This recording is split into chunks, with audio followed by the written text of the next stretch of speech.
नमस्ते शिक्षकों। इस वीडियो में हम जानेंगे कि इस वर्ष निपुण भारत मिशन की वार्षिक और साप्ताहिक शिक्षण योजनाओं में क्या कराया जाएगा।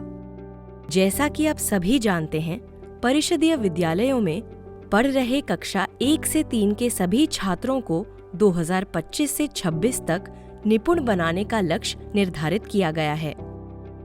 वर्ष 2024 से 25 की अकादमिक रणनीति कक्षा में निपुण लक्ष्य की प्राप्ति के उद्देश्य से बनाई गई है। निपुण लक्ष्य की प्राप्ति के लिए शैक्षणिक वर्ष को 25 सप्ताह में बांटा गया है। निपुण सूची में अंकित दक्षताओं को नियमित अभ्यास से ही अधिगम स्तर की प्राप्ति संभव है। कक्षा 1 में सप्ताह 1 से 12 तक शिक्षकों द्वारा स्कूल रेडीनेस कार्यक्रम संचालित किया जाएगा। भाषा और गणित के शुरुआती सप्ताह में कक्षा 2 और 3 के बच्चे पिछले साल की दक्षताओं की पुनरावृत्ति करेंगे। सप्ताह 13 और 20 में भाषा और गणित दोनों की सावधिक पुनरावृत्ति एक साथ की जाएगी, जिसमें क्रमशः पिछले सप्ताह में सीखे गए उद्देश्यों की पुनरावृत्ति होगी। अकादमिक स्तर के अंत में सभी कक्षाओं का वार्षिक आकलन किया जाएगा। गणित और भाषा की 25 सप्ताह की वार्षिक योजना संदर्शिका में दी गई है और इसमें हर सप्ताह के शिक्षण उद्देश्य सूचीबद्ध किए गए हैं। गणित और भाषा के साप्ताहिक शिक्षण चक्र में कुल 6 दिन की योजना दी गई है। इस चक्र में 4 दिन दक्षता शिक्षण हेतु, 1 दिन आकलन एवं 1 दिन पुनरावृत्ति के लिए निर्धारित किया गया है। आइए भाषा एवं गणित के शिक्षण चक्र को विस्तार से समझते हैं। भाषा के शिक्षण चक्र के अनुसार सप्ताह के पहले 4 दिन में नई दक्षताएं सिखाई जाएंगी। 5वें दिन पुनरावृत्ति का कार्य करवाया जाएगा। सप्ताह के 6ठे दिन शिक्षकों द्वारा बच्चों का साप्ताहिक आकलन किया जाएगा। ध्यान दें कि प्रत्येक सप्ताह के दिवस 1 से 5 में तीसरे कालांश के अंतिम 20 मिनट रेमेडियल शिक्षण के लिए निर्धारित हैं। गणित के शिक्षण चक्र अनुसार सप्ताह के पहले 4 दिन में नई दक्षताएं सिखाई जाएंगी। 5वें दिन समेकन शिक्षण योजना पर कार्य करते हुए साप्ताहिक आकलन कराया जाएगा। साथ ही आकलन पत्रक करवाने के बाद में प्रक्रियात्मक प्रवाह के प्रश्न जो शिक्षक संदर्शिका में दिए गए हैं, उस पर कार्य किया जाएगा। 6ठे दिन शिक्षक द्वारा बच्चों के साथ रेमेडियल और पुनरावृत्ति कार्य किया जाएगा। साथ ही पुनरावृत्ति पत्रक करवाने के बाद में प्रक्रियात्मक प्रवाह के प्रश्न जो शिक्षक संदर्शिका में दिए गए हैं, उस पर कार्य किया जाएगा।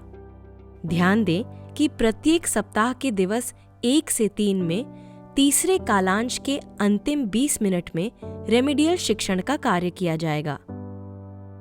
भाषा व गणित के प्रत्येक दिन की योजना को 40-40-40 मिनट के 3 कालांशों में विभाजित किया गया है। भाषा के पहले कालांश में पाठ्यपुस्तक एवं मौखिक भाषा विकास की गतिविधियों पर कार्य किया जाएगा। कक्षा 1 और 2 में NCERT की नई पाठ्यपुस्तक का उपयोग किया जाएगा। दूसरे कालांश में कक्षा 1 के बच्चों के साथ डिकोडिंग की दक्षताएं सिखाई जाएंगी। कक्षा 2 और 3 के बच्चों के साथ डिकोडिंग दक्षताएं दोहराई जाएंगी और समझ के साथ पढ़ने के लिए कार्यपुस्तिका भाग 1 में स्तरित पाठ पढ़ाया जाएगा। तीसरे कालांश में बिग बुक, पठन अभ्यास, प्रवाहपूर्ण पठन, स्वतंत्र पठन के लिए कार्यपुस्तिका के भाग 2 का उपयोग किया जाएगा। अंतिम 20 मिनट रेमेडियल शिक्षण के लिए निर्धारित हैं।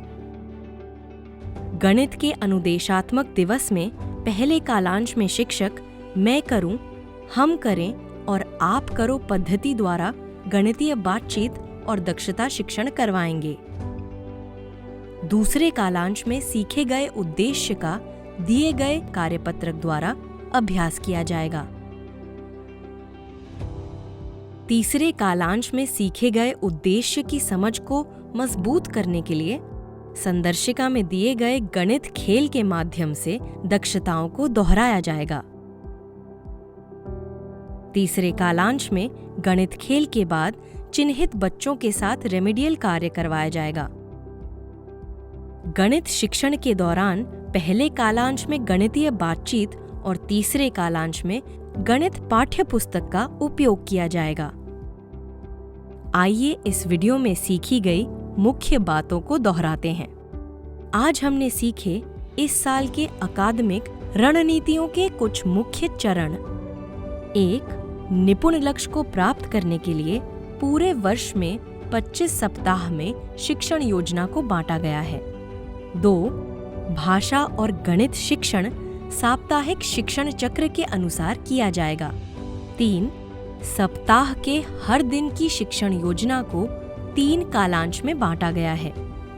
आइए इस वीडियो में प्रदर्शित वार्षिक अकादमिक रणनीति के अनुसार कक्षा 1 से 3 के हर बच्चे को निपुण बनाएं।